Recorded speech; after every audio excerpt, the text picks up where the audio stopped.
決して過去には戻れないけれど、未来へなら行けるのよ。私はこの不思議な時々の力で未来へと旅をして、ついにたどり着いたの。旅の終着点に桃之助を頼みました。母上。嫌でござる。拙者は母上と一緒に残ります。母上、やめてください。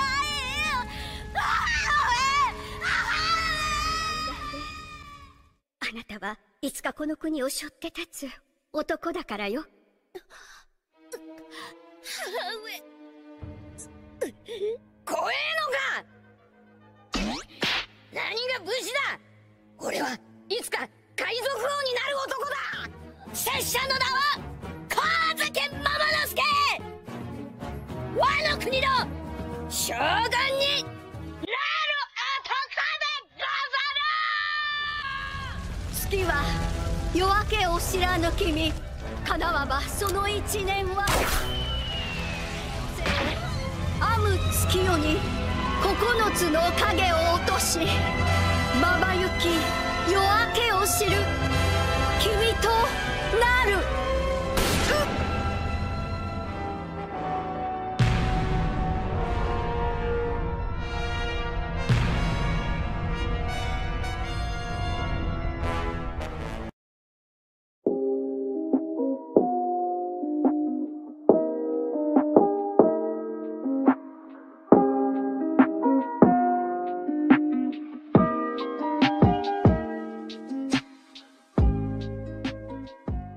Bonjour à tous et bienvenue dans le monde de Baron Samedi. Bref, vous connaissez la suite. Comme vous en avez l'habitude désormais, cela fait très longtemps que je ne suis pas venu vous parler. Et comme je vous l'ai promis, je reviens aujourd'hui avec l'avant-dernier épisode qui sera lié à Luffy, Joy Boy et son grand royaume. Et ce sera donc l'avant-grande dernière théorie, avant l'ultime théorie sur le Ragnarok qui conclura mon grand cycle de théories. Et oui, car après ça, les grandes théories ce sera fini. On fera beaucoup plus d'analyse de personnages, comme je souhaite en faire depuis le début de la chaîne, et je ferai aussi de l'analyse d'écriture d'autres mangas. Bien sûr, One Piece ce n'est pas fini. Il y a une série de vidéos que j'espère faire qui s'appellera Foreshadowing et symbolique dans l'œuvre de One Piece. En attendant, je vous souhaite un très bon visionnage pour celle-ci, et je vous dis à très bientôt pour la dernière vidéo sur le Ragnarok. Bon voyage à vous les pirates.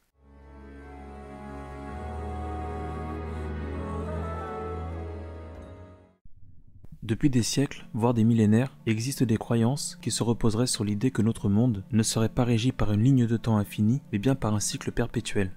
Ceci n'est qu'une théorie. Qu'on la considère scientifique ou non, ésotérique ou non, elle n'en reste pas moins une théorie à laquelle beaucoup d'hommes croient parmi un nombre infini de théories.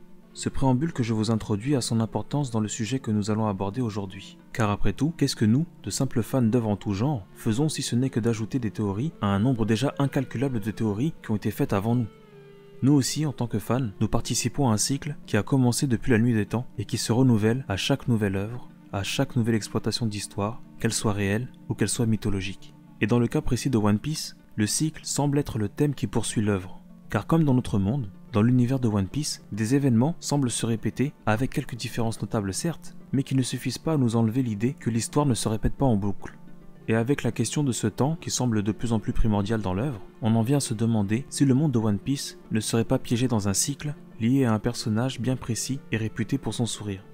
Au-delà du fait qu'il existe peut-être un cycle dans l'histoire diégétique de One Piece, on ne peut douter qu'il en existe un qui a été établi par l'auteur de ce manga, mais cela dans le sens extra-diégétique. Je ne le dirai jamais assez, mais un auteur, et donc Eiichiro Oda, passe son temps à nous raconter souvent la même histoire à travers ses différentes œuvres et donc ses arcs narratifs. Souvent, quand on lit un auteur, on voit qu'il y a des thèmes qui se répètent. Dans One Piece, comme je l'ai dit, ce sont les arcs narratifs, des personnages qui viennent et reviennent avec un autre nom ou une autre apparence, comme dans un cycle.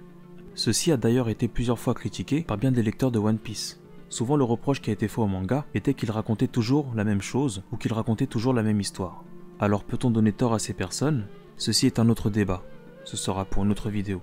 Ce qui va compter dans cette vidéo est la curiosité que ce côté répétitif a suscité chez beaucoup de lecteurs. Et parmi beaucoup de lecteurs, et donc vous fans, vous en êtes arrivé à établir une théorie des plus plaisantes, selon laquelle en réalité, le manga One Piece subirait un parallélisme voulu par son auteur. Il y a de fortes chances que l'auteur ait voulu faire quelques références de parallélisme.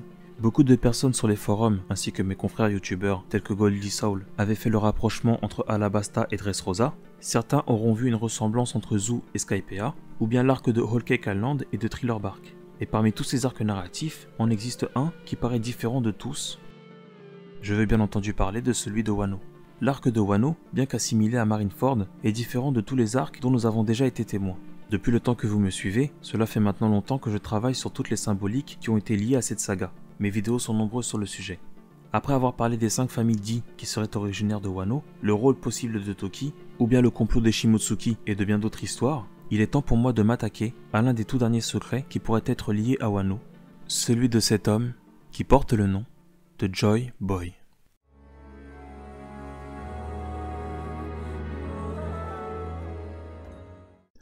On lui a donné le surnom de Joy Boy, le garçon souriant. Depuis que ce personnage nous a été introduit, on ne cesse de chercher qui il pourrait être. En quelques années, nous avons eu quelques informations sur lui. Nous savons que Joy Boy était certainement un Di, à la façon dont son surnom nous rappelle le sourire si évocateur de ce peuple. Nous savons aussi qu'il devait être doté d'une grande puissance, sans doute assez pour permettre de ramener un peuple soumis à la surface et aller contre la volonté du gouvernement, ce qui nous laissait penser que Joy Boy était sans doute le roi de l'ancien royaume, celui dont l'histoire nous aurait été écrite dans ces poneglyphes que nous pourchassons. Et tout récemment, Roger et bien des pirates de l'ancienne génération, ainsi que Toki, nous ont annoncé le retour de ce Joy Boy. Ceci nous amène à une idée à laquelle nous pensons tous et dont nous attendons la confirmation. Et celle-ci est simple, Joy Boy est certainement Luffy. Mais ceci nous amène vers 2 mystères que nous étudierons dans cette théorie, qui se reposent en premier sur la nature du Ryo Poneglyph, et en second, la relation entre Joy Boy et Luffy. Lorsque je m'étais penché sur la nature du Ryo Poneglyph, je vous avais dit que nous étions sans doute dans un cycle, une sorte de boucle temporelle. Que ce Ryo Poneglyph que nous cherchions ne racontait pas l'histoire du passé et que bien au contraire, il nous racontait l'histoire présente, l'histoire de Luffy et des chapeaux de paille. Si au départ je pensais que Toki avait un rapport avec cette histoire, car elle avait été renvoyée à son époque pour raconter justement son histoire à elle, et donc inspirer la quête de Joy Boy dans le passé, ceci a totalement été dénié par Oda, car effectivement, nous savons aujourd'hui que Toki est bien et bien morte. Elle ne peut donc pas être celle qui est responsable de ce paradoxe temporel, même si la mort de Toki reste encore un mystère. Ceci indique une chose, c'est que les théories ne restent avant tout que des théories. Elles ne sont pas là pour dire que nous avons raison, mais juste à nous donner des ouvertures pour comprendre l'œuvre. Alors si Toki est morte, est-ce que cela va briser le paradoxe temporel? Eh bien non, car cela ne laisse que 2 possibilités. Comme l'a dit mon confrère Lazartiop, dont je vous mets souvent les vidéos en description, quelque chose va perturber le temps et donc envoyer Luffy dans le passé, ou bien comme je le pense, dans le vide de 100 ans. Car si la théorie sur le Ryo Poneglyph s'avère vraie, alors cela voudrait dire que le vide de 100 ans ne commence pas 800 années plus tôt, mais commence justement à la fin du manga. Ce qui nous ramenait à ma conclusion que l'histoire que nous lisions était en fait la quête de Robin. Je vous invite d'ailleurs à regarder ma vidéo qui traite de la véritable nature du Ryo Poneglyph. Ici, nous nous concentrerons sur Luffy. On croirait donc que tous les mystères seraient résolus. Mais ne vous ai-je pas parlé d'une boucle temporelle, d'un cycle qui se répète, un cycle perpétuel? Celui-ci a déjà été présenté dans la théorie sur le Ragnarok, et encore avec Toki. Et vous verrez que Toki a encore un très grand rôle à jouer dans cette théorie avec son fils Momonosuke, qui est la clé de toute cette histoire pour comprendre la réelle identité de Luffy.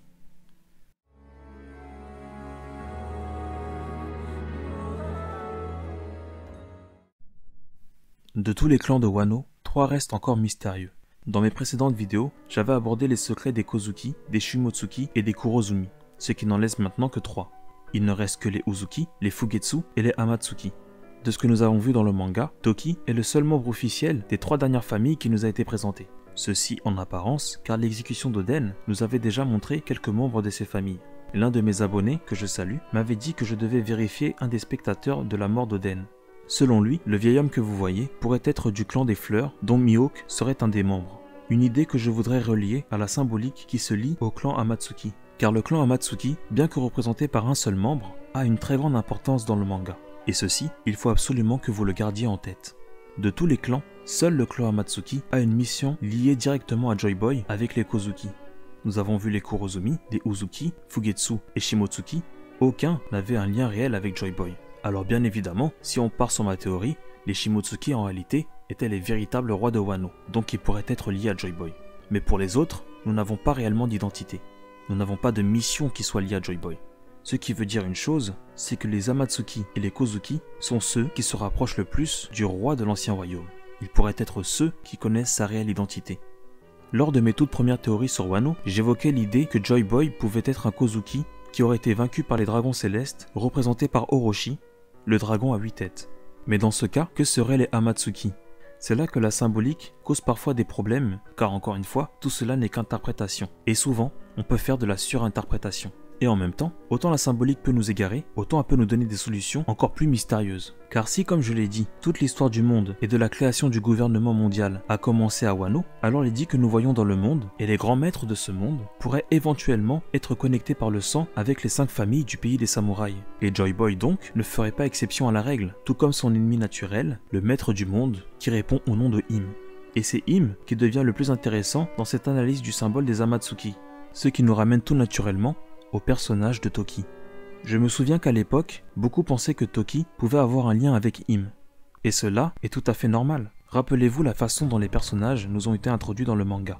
Lorsqu'on regarde Toki et Im, ils nous avaient été introduits de la même façon par Oda. Ne voyez-vous pas une petite ressemblance? Ce regard pénétrant dans l'ombre, qu'il ne souhaitait pas nous montrer? Bien évidemment, l'auteur utilise souvent ce procédé pour ne pas révéler ses personnages. Toutefois, il insiste bien sur les yeux de Toki, comme il le fera avec le personnage de Im. Ceci est un petit indice, mais on peut aller encore plus loin. Il y a surtout cette scène étrange où nous observons Toki pour la première fois. Nous voyons Toki, qui est la reine de Wano, et qui est assise alors que ses 4 loyaux sujets se prosternent devant elle. Ce qui nous rappelle une autre scène, celle de la présentation de Im devant les 5 étoiles. Je dis presque similaire, car nous n'avons pas le nombre exact, ce qui pourrait fausser mon analyse. Les étoiles du gouvernement étaient 5, les soldats de Toki étaient 4. Est-ce que nous pouvons pousser cette symbolique un peu plus loin? Là encore, tout dépend de comment on veut forcer le trait. Toutefois, cette scène de soumission apparaît plusieurs fois dans le manga, et souvent avec des personnages étranges. Si nous prenons Toki, nous avons bien 4 loyaux sujets qui se prosternent devant elle. Ensuite, nous avons bien Im avec les 5 étoiles qui se prosternent devant son pouvoir. Et dans le passé, je me souviens que les youtubeurs du Mont Corvo avaient fait le rapprochement entre Doflamingo et Im avec la scène où ses as se prosternaient devant lui. Et Doflamingo nourrit la volonté de devenir roi du monde. Nous avons là 3 fois la même scène. Et bien avant cela, des années avant, nous avions Eneru à Skypiea qui était obsédé à l'idée qu'il n'y ait que 5 survivants à son jeu. 5 survivants. 5. Et regardez la scène, encore une fois, il voulait que les gens se prosternent devant lui. 5. Un chiffre auquel Oda semble avoir beaucoup d'intérêt. Mais surtout, ne remarquez-vous pas quelque chose en rapport avec ces 4 personnages? Allons, regardez bien. Eh bien oui, ces 4 personnages semblent liés au grand pouvoir du monde. Et pas n'importe quel pouvoir. Regardez bien.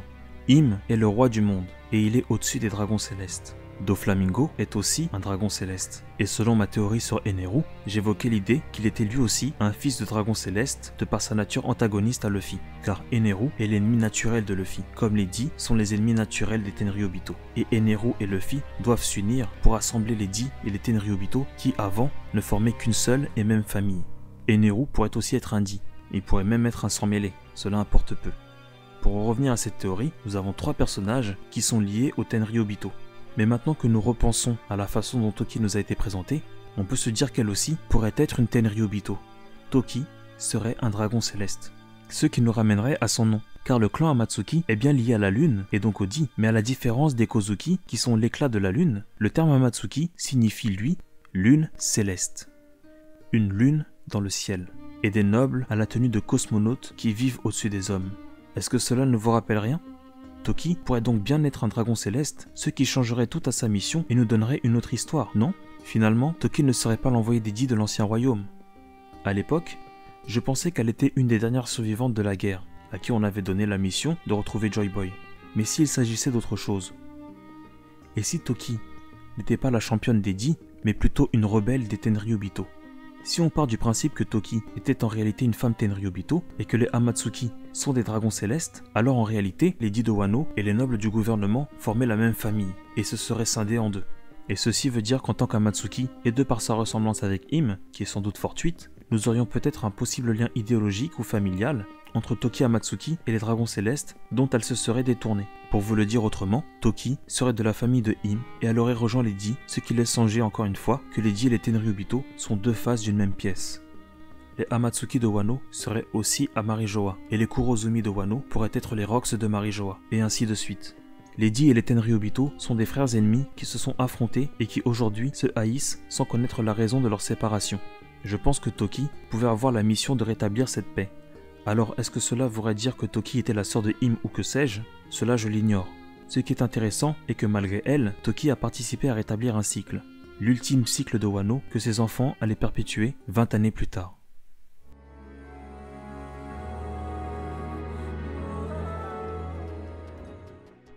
L'histoire se répète dans One Piece. Tout ce que nous voyons s'est déjà déroulé dans le passé et surtout se déroulera de nouveau dans le futur.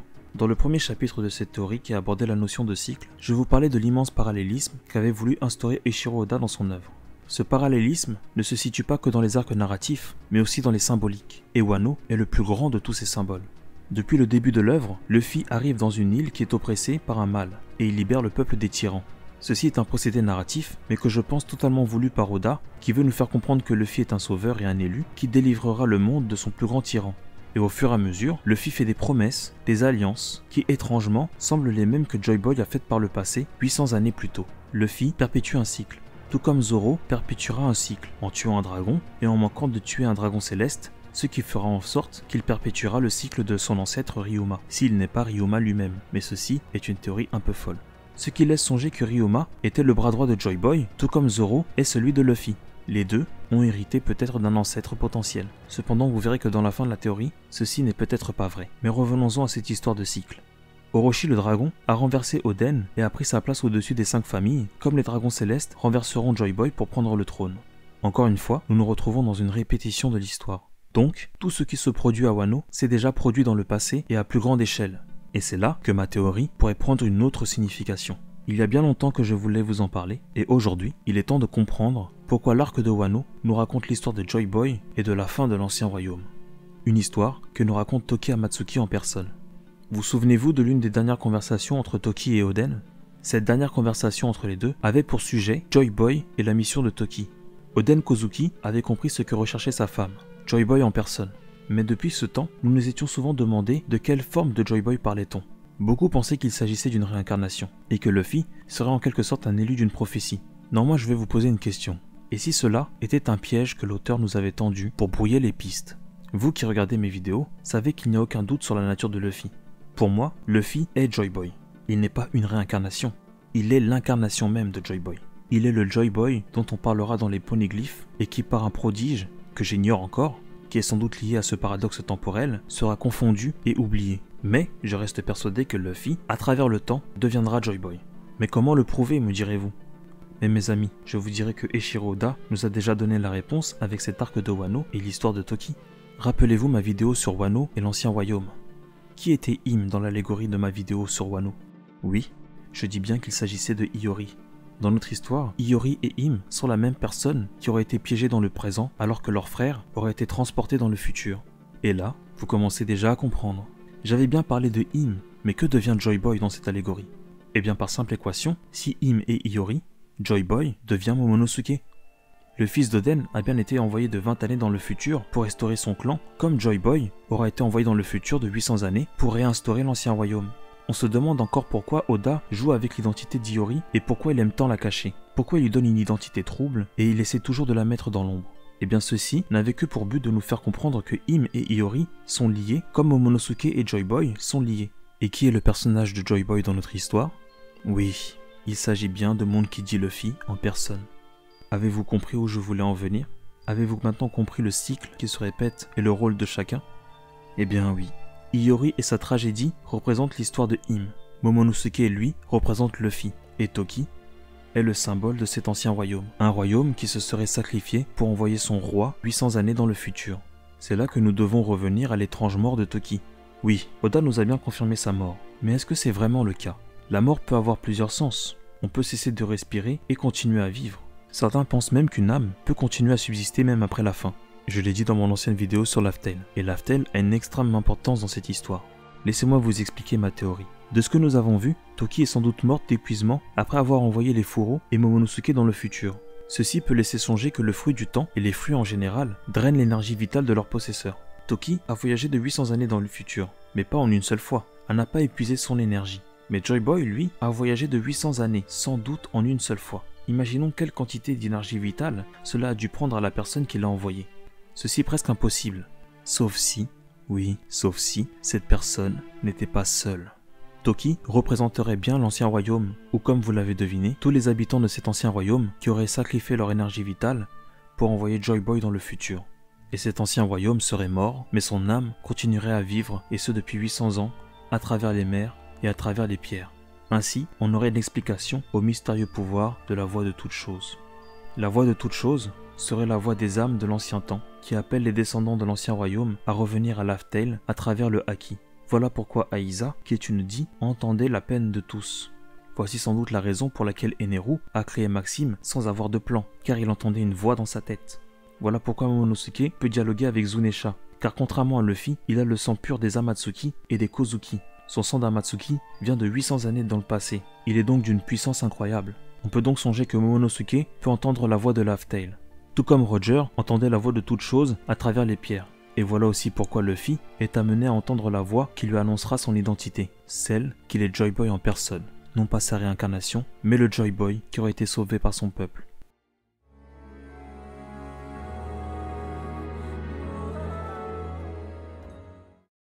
Oui, là se trouve la réponse à l'étrange naissance de Luffy. On se posait beaucoup de questions sur Luffy. D'où est-ce qu'il venait, qui étaient ses parents, et finalement, peut-être qu'il y a une réponse à tout cela. En réalité, si Luffy est aussi étrange, c'est peut-être parce qu'il n'est pas de notre monde. Luffy n'est tout simplement pas de notre époque.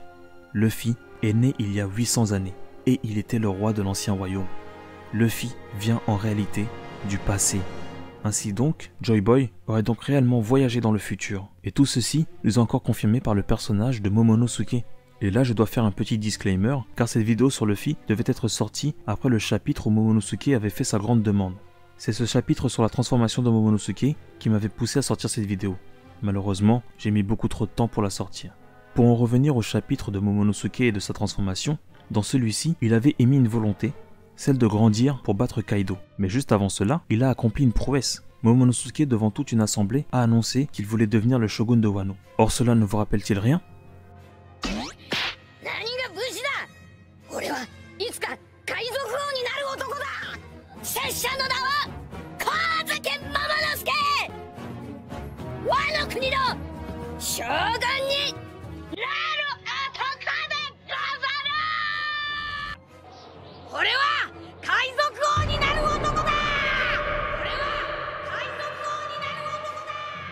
Oda ne fait jamais de parallèle par hasard. Momonosuke et Luffy sont les mêmes personnages. Ils suivent le même pattern, le même chemin. Or si, comme Momonosuke, Luffy a été envoyé dans le futur, comment pourrait-on associer ce petit détail sur la vieillesse de Momonosuke? Vous allez croire que c'est un hasard, mais détrompez-vous. Par contre, je vais vous faire un petit disclaimer. Je pense que vous connaissez la rumeur selon laquelle quelques années avant, un spoil sur la fin du manga était sorti, et celui-ci a été démenti à moitié par beaucoup de choses. Cependant, la personne qui en avait parlé était sans doute un théoricien qui avait une bonne vision du manga. Peut-être qu'il avait bien vu les choses, ou bien peut-être qu'en réalité les spoils étaient un peu vrais. En tout cas, dans ces spoils, il était dit que Luffy était incapable de vieillir. Or ceci contraste avec Momonosuke, et je vais vous dire pourquoi Oda a utilisé les paroles de Shinobu lors du chapitre de la transformation de Momonosuke. Ces paroles servaient tout simplement à nous faire comprendre ce détail, car à l'inverse de Momonosuke, qui grandira mais gardera son âme d'enfant, Luffy a certainement perdu ses souvenirs de Joy Boy. En réalité, Luffy a déjà vécu une vie, mais il est actuellement dans un corps d'enfant. Et je ne crois pas trop m'avancer si je pense que l'âge final de Luffy sera celui auquel il sera mort en tant que Joy Boy il y a 800 années. Enfin, je dis 800 années, il faut prendre ça entre guillemets. On aurait donc fait régresser Luffy à un état de bébé avec un pouvoir bien connu et d'un personnage bien connu qui attend de faire son retour, Jewelry Bonnie. Et Bonnie et son fruit ont beaucoup d'importance dans toute cette histoire, mais pas que dans l'histoire de Luffy, mais dans l'histoire de One Piece en général.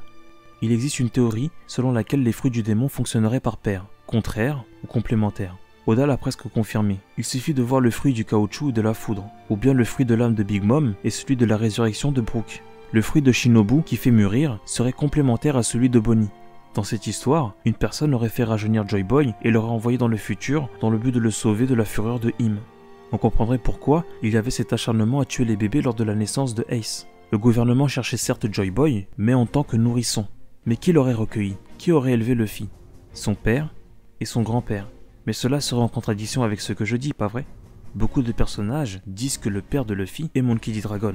Alors c'est là que la théorie peut s'effondrer. Cela voudrait dire que Dragon est spécial. Mais il y a plein de choses qui sont étranges avec Luffy, et surtout sa paternité. nous avons le personnage de Bonnie, qui semble être beaucoup plus âgée qu'on le pense, qui est elle-même liée à Kuma, qui lui est lié à Dragon. Quel serait ce lien entre Jewelry Bonnie, Dragon, Luffy et Kuma? Ceci est pour une autre histoire dont je n'arrive absolument pas à me dépatouiller. C'est là encore une fois, il faut être très prudent avec les théories. Mais nous pouvons nous laisser aller à l'imagination. Car s'il y a une contradiction avec le fait que Luffy ne soit pas né à notre époque, alors cela veut dire que Oda nous a menti. Dans de nombreux SBS, il nous a montré à quoi Luffy ressemblerait plus tard. Et Luffy est le sosie même de Garp. Garp, dans son enfance, ressemblait à Luffy. Mais si nous partons dans cette idée que Luffy est en réalité né dans le passé, alors nous avons donc pensé à tort que Garp était le grand-père de Luffy. Or si c'est le cas, cela veut dire que Oda s'est joué de nous au point de nous faire douter. En réalité, Luffy n'est pas le descendant de Garp. Luffy est l'ancêtre de Garp. Ce qui pourrait expliquer ce manque de ressemblance avec Dragon, qui lui semble aussi avoir un rapport étrange avec le temps. Ainsi, Oda nous aura fait sa propre version du paradoxe temporel et du paradoxe du grand-père. Luffy, ou Joy Boy de son vrai nom, est celui qui est venu de 800 années dans le futur, et Toki se devait de le retrouver pour la future bataille à venir avant que Im ne le tue. Et tel Moïse, avec qui Luffy partage énormément de ressemblances que j'évoquerai dans la vidéo sur le Ragnarok, le roi est amené à libérer son peuple. Et tout ce que nous avons vu n'était qu'une formation voulue par ceux destinés à renverser Im et à stopper la plus grande catastrophe que ce monde a connue et s'apprête de nouveau à connaître. Un cycle de destruction, un cycle perpétuel, quelque chose lié au temps et à ce grand serpent rouge de sang appelé Red Line et à cette île qui est piégée dans le temps et qui s'appelle Laugh Tale. Tous veulent empêcher une catastrophe qui porte le nom de Ragnarok.